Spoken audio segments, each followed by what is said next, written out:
Olá pessoal, sejam todos muito bem-vindos a mais uma aula aqui da nossa série sobre adubação foliar. Na aula de hoje a gente vai falar sobre a avaliação da eficiência de um fertilizante foliar, tá? Então a aula de hoje bem interessante, acompanhe até o final. É claro, fique à vontade também aqui abaixo na seção dos comentários, não fique com dúvida, pode fazer a sua pergunta.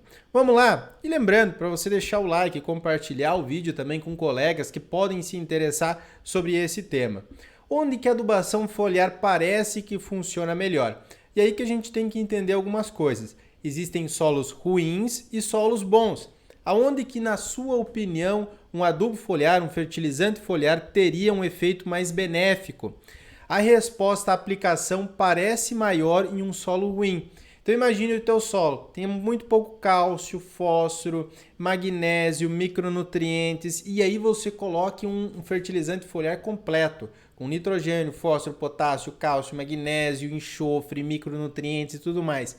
É óbvio que vai dar um efeito visual muito positivo, porque onde tudo falta, qualquer coisa faz um milagre enorme. Então por que isso acontece?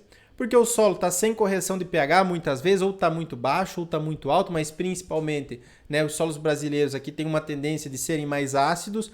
O adubo foliar tem uma resposta muito rápida comparativamente com o adubo de solo.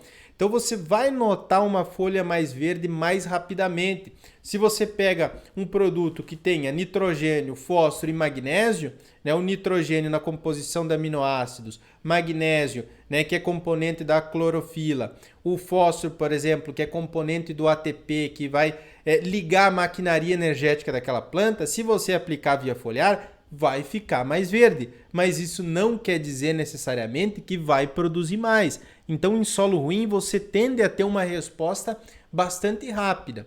Agora, aonde que um produto aplicado via foliar tem uma tendência de dar mais resultado no quesito produtividade, tá? Principalmente em solos bons, solos corrigidos, solos que tenham de fato ali uma boa concentração de nutrientes, um solo equilibrado também. Então você vai colocar pontualmente, principalmente, micronutrientes, né? Se você pega ali um solo que esteja bem corrigido, com bons níveis de fósforo, de potássio, você fez uma boa adubação na base, então você vai ter posteriormente, colocando um produto à base de micronutriente, por exemplo, lá você tenha um baixo nível de boro, mas os outros elementos estejam ok, ou você fez uma boa adubação na base, né? Você aplica um produto à base de boro, você pode ganhar em muitos casos 2, 3, 4, 5, 7 sacos por hectare, dependendo do caso. Então, no solo corrigido, a aplicação cumpre o objetivo, né, que é fornecer aquele determinado elemento. Eu não estou falando aqui quando você quer, por exemplo, deixar a tua lavoura mais bonita, deixar a lavoura mais verde. De fato, tem alguns produtos, principalmente à base de nitrogênio, que a gente pode aplicar hoje. Amanhã, daqui 2 dias, a tua lavoura vai estar super verde, só que não vai estar produzindo mais necessariamente. Por que nesses solos que são mais corrigidos, parece que você tem uma menor resposta à aplicação desses produtos? Principalmente porque em solo corrigido e de alta fertilidade, há pouco a se melhorar, né? Você já tem uma boa concentração de fósforo, você já tem uma boa concentração de potássio, de cálcio, de magnésio, de enxofre. Então, assim, você aplicando um produto via foliar, muitas vezes, você não vai notar uma diferença tão grande, porque o teu solo já está corrigido. Se tu tiver um solo ruim, vai dar uma resposta visual bem maior. Mas no solo que já está equilibrado, que já está em ordem, a tendência em resposta, em produção, tende também a ser maior, beleza? E uma coisa que a gente tem que entender é a cultura agrícola e a genética que a gente está trabalhando. O que é isso? Dependendo da cultura, vale a pena ou não vale a pena. Não tem como padronizar. E a mesma coisa a genética. Vamos pensar nas cultivares de soja que eram plantadas há 20, há 30, 40 anos atrás. O potencial produtivo daquelas cultivares eram de 3.000 quilos por hectare, 2.500 quilos por hectare. Hoje nós temos cultivares no mercado com um potencial de 5.000, 5.500, 6.000 quilos por hectare. Então imagina a diferença em potencial produtivo. Aquela cultivar que produzia o máximo lá em situação de campo 2.500 quilos por hectare não tem a mesma necessidade nutricional do que uma cultivar moderna que tem potencial para produzir em campo 5.500, quase 6.000 quilos por hectare. Essa que você tem uma capacidade produtiva bem mais alta, obviamente vai ter uma exigência nutricional. E aí não é só um produto via foliar que vai fazer total diferença, mas também melhoria de perfil de solo, solo equilibrado, solo corrigido. Então assim, a adubação foliar nessas cultivares, nessas culturas agrícolas que justifica a utilização de um produto via foliar, vai funcionar de uma maneira melhor quando eu tenho esses outros componentes de fertilidade bem ajustados e bem alinhados. Não adianta, vamos supor aqui, você colocar um produto lá via foliar, mas na tua camada 20 a 40 você tenha pouco cálcio, você tenha muito alumínio tóxico e uma saturação por bases muito baixa. Tem vários estudos acadêmicos, inclusive de vídeos que eu já trouxe aqui no canal, mostrando que se você não tiver um perfil de solo corrigido com uma boa concentração de nutrientes, você não consegue ultrapassar lá 70 sacos por hectare de soja, ou 75 sacos por hectare em alguns casos. Então, assim, é fundamental que a pulverização via foliar de alguns produtos, de alguns nutrientes, deve ser acompanhado também por um ajuste geral de fertilidade. E a gente recomenda aqui na nossa consultoria, quando chega um produtor de soja, por exemplo, se ele vai fazer um alto investimento, ele esteja com o solo corrigido já, um solo ok, a gente faça uma boa recomendação na base, depois se justifica muito mais utilizar lá, por exemplo, em V3, V4, um produto à base de molibdênio, à base ali de cobalto, que tem um efeito benéfico em incremento de produtividade. A mesma coisa se você estiver trabalhando com uma pastagem muito rústica, às vezes aquela cultura ela não vai responder à aplicação. A resposta das culturas agrícolas à aplicação de nutrientes não é linear e não vai servir para todas elas também. Vamos supor lá, tem a jabuticaba. Se você tiver no quintal ali da tua casa, da tua avó, do teu parente, tem um pé de jabuticaba, não tem? Essa pessoa ela coloca algum adubo no pé de jabuticaba? Em 90% dos casos não coloca adubo nenhum. E por que ainda todos os anos produz jabuticaba? Porque justamente é uma cultura agrícola, é uma planta com uma exigência nutricional muito menor do que, por exemplo, um milho de alto potencial produtivo, um milho híbrido de alta exigência nutricional. Agora, plante um milho de alta exigência nutricional e não coloque nada de adubo em um solo que não esteja corrigido e você vai ver o que vai acontecer. Não vai se desenvolver, vai ficar travado, vai produzir muito pouco. Então, assim, cultura agrícola, cada uma vai ter uma resposta diferente justamente por essa questão de necessidade nutricional. E aí que é interessante a gente conhecer a cultura agrícola que a gente está trabalhando. Ah, eu trabalho só com pastagem. Beleza, vamos estudar sobre pastagem.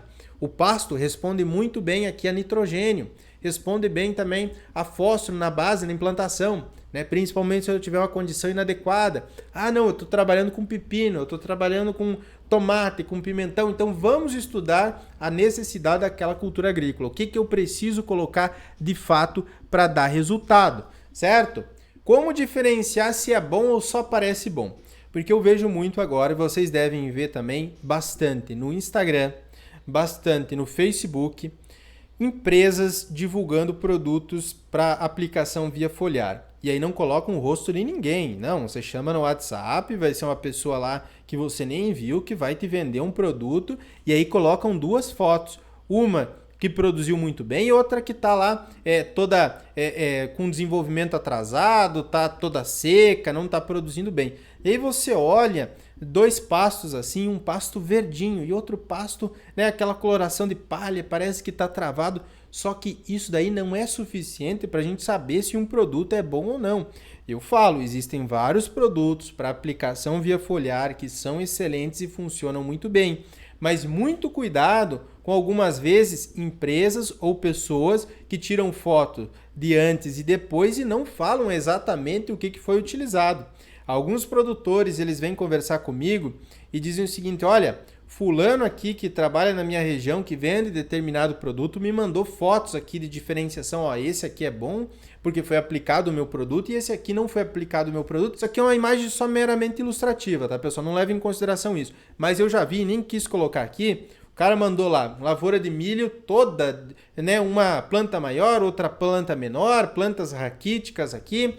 E aí tirou uma foto, depois tirou uma outra foto de uma outra lavoura vizinha com uma lavoura de milho desenvolvendo muito bem, crescendo muito bem, dizendo que foi aplicado aquele produto. Muito cuidado com isso, porque na maior parte dos casos pode ser apenas uma foto de enganação. O cara utilizou lá, às vezes, até um nitrato de amônio, e aí que acontece muito. E aí eu perguntei para esse cara aí, o que foi utilizado ali? Ah, não, era numa lavoura do meu vizinho. E ele utilizou esse produto via foliar, que foi indicado, que o cara tá me dizendo aqui que tem para vender, mas também colocou 200 quilos por hectare de nitrato de amônio. Tá aí, colocou nitrato de amônio.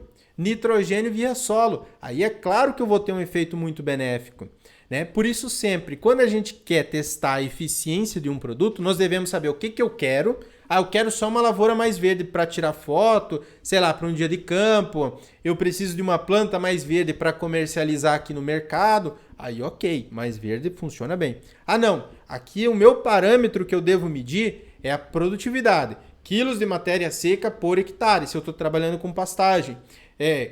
Por exemplo, produtividade de soja, produtividade de milho. Eu devo medir quantos quilos, quantos sacos por hectare que eu produzi com aquele tratamento especificamente. Eu devo isolar, pegar 2 áreas. Na próxima aula da nossa série sobre adubação foliar, a gente vai fazer os cálculos juntos com vocês. Então, vocês não podem perder a nossa próxima aula. Aí você pega uma área, aplica aquele produto lá e uma outra área faz o mesmo manejo, tudo igual, a mesma semente, mesmo espaçamento, mesmo adubo na base, né? Desde que seja o mesmo talhão, aí importante, divide em 2 e só aplica o produto de diferente. E aí você mede custo-benefício, faz os cálculos passo a passo, quanto que você pagou ali pelo aquele teu adubo foliar, quanto que produziu a mais e tal, para você ver se justifica. Tá? Para você ver se justifica, principalmente se for um investimento um pouco mais alto. Algumas considerações que a gente deve deixar aqui para vocês. A adubação foliar é complemento da adubação de solo, então ela vai funcionar melhor quando você tiver um solo equilibrado. Sempre usar com base no custo-benefício. Na próxima aula a gente vai falar sobre isso e vai fazer os cálculos junto com vocês sobre custo-benefício. Não substitua a aplicação de macronutrientes via solo por um produto via foliar com macronutrientes. Caia fora também de quem falar que dá para substituir macronutrientes ou que você vai economizar sei lá quanto por hectare utilizando um produto via foliar. Não caia nessa. Ah, mas parece que eu produzi bem só com produto via foliar. Pode ter certeza que se você tivesse colocado via solo, você iria ganhar muito mais. Tá? Pode ter certeza. Porque quando a gente faz os cálculos, e a gente já mostrou aqui na série sobre adubação foliar, você vai ver que a dose que você coloca de nitrogênio, fósforo, potássio ou qualquer outro macronutriente é muito baixa em um produto via foliar, comparativamente com o solo. Tá? Então não caia nessa. Pode ser utilizado? Pode, em alguns casos específicos pode, mas não caia na conversa de quem fala que você pode substituir um adubo, principalmente com macronutrientes de solo, por um produto via foliar, né? Porque muitas vezes essa pessoa aí está partindo apenas pelo lado comercial, ela quer te vender aquela coisa, mas ela não está nem aí na questão de custo-benefício, ela não está nem aí se você vai ter um bom resultado. Ela está muito mais preocupada em vender o produto dela, certo? Sempre tenha como base a análise de solo e análise foliar. Então, boas empresas, né, que vão trabalhar com produtos via foliar, e eu sempre destaco isso, tem excelentes empresas, excelentes produtos, e nós aqui da consultoria também indicamos para algumas culturas agrícolas a pulverização via foliar, elas vão se basear na tua análise de solo para definição da necessidade, da cultura agrícola que você está trabalhando também, nível de investimento, se é um investimento mais baixo ou mais alto, e complementarmente a isso, também pode ser utilizado uma análise via foliar. Beleza, pessoal? Então na próxima aula a gente vai fazer o cálculo junto com vocês de custo-benefício da utilização desses produtos. Já lembrando, deixa o like, comente aqui abaixo se você tem alguma dúvida. Até a nossa próxima aula, fique com Deus e tchau, tchau! Obrigado por assistir o vídeo até o final. Além de curtir, comentar e compartilhar, conheça os nossos cursos profissionais e a nossa consultoria agrícola individual. Para saber mais, é só clicar nos links disponíveis na descrição.